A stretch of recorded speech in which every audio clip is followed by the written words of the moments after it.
si Mark Alfred Guzman, ito daw po, mga boss, ayan. No? Ano yung nasa likod? Kami ang tirador ng food bank. No? Ano yun? Ano ibig sabihin nun? Anak po! Dali. Ano po ibig sabihin? Sa mga taga-Canada, ano po ibig sabihin ng food bank? Kumbaga, doon sa mga hindi nakakakain ng maayos, pwede silang dumiretso doon. No? Naku, magiging, kung totoo mga kababayan ha, na ganyan ang estilo nila at sila yung lagi na mga nasa food bank ng Canada. Di pag uwi pala niyan, mga boss Jeep Amo, sir, magiging ano din pala yan, suki pala, no? Noong walang gutom ni Pangulong Bongbong Marcos, mga kababayan, di ba? Sa pangunguna ni First Lady Lisa Marcos. Kung ganyan ano sabi ni Pinoy Canada? Ako, maniniwala ako kay Pinoy Canada. Bakit po? Yan pong si Alfred Mark Guzman, taga roon po yan, mga kababayan Ang sabi niya dito, mga tirador ng food bank sa Vancouver. Kaya pala homeless na homeless ang mga ugali ng mga didilis na ito daw po. Naku po. Kami ang tirador ng food bank. Ano to, inay? At saka, pinanood ko po mismo yung content dito ni Pinoy Canada mga boss Chief Amo, sir. Ang sinasabi nga daw po, itong mga ito daw po, yung tumawag ng pangit kay Atty. Claire Castro po, mga kababayan. No? Ito daw po yung tumawag na pangit kay Atty. Claire Castro. Biruin, sandali naman. No? Iisa-isahin pa ba natin ito? Ididikit ba natin yung mukha ni Atty. Claire Castro dito sa mga ito? Wag na. Kayo naman. No? Wag na natin idikit. Putik na. Kagaya niyan. Pag idinikit natin yung mukha ni Atty. Sandali. Gusto kong magseryoso Hindi ako makapagseryoso. Bakit? Pag dinikit natin. No, sandali. Mark, kalma, relax. Walang tawa. Hindi tayo tatawa, no? Pag idinikit natin yung muka ni Atty. Claire Castro dito sa una nilang kasama,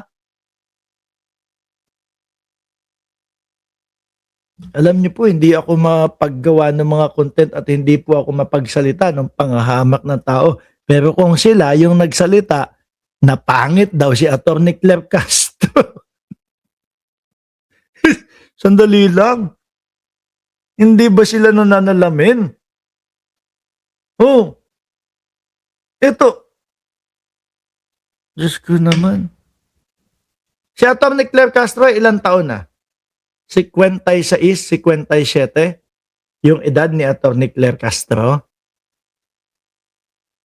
Ito mukhang bata pa Mukhang bata pa mga kababayan.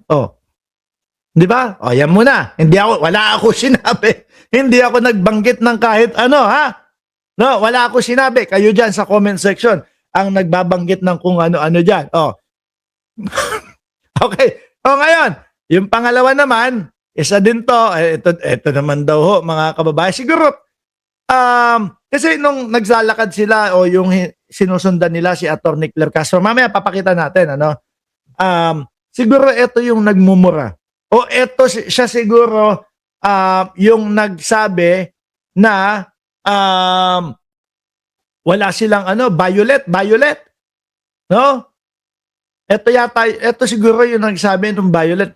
Ako po, mga kababayan, kumbaga hinuhulaan ko lang base po sa muka kung sino yung sumigaw ng pangit, kung sino po yung sumigaw ng violet. Tingin ko si Madam yung sumigaw ng violet. Kung sakali naman na siya naman ang sumigaw ng pangit si Atty. Claire Castro, mga boss Chief Amo, sir. Kung puto naman, Para namang gaguhan. Para naman lokohan ito, hindi ako dumidiga. Wala ako sinasabi na pangit kayo,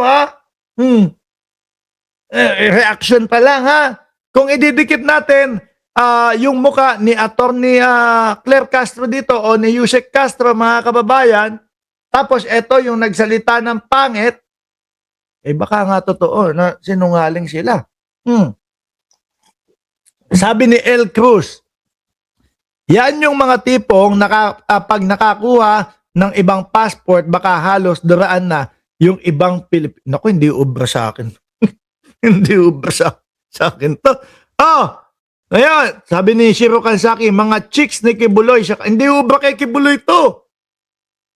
No, yung ang gusto ni Kibuloy, yung mga bata-bata. Di ba eto, kung tayo may tinatawag na may asim pa, eto, anok na po check ito, eto, eto, asim to. Kahit nasabihin mo malamig sa Canada, maasim to. Di ba? Sino pa? Ay! May migapon. Si nanay, may migapon.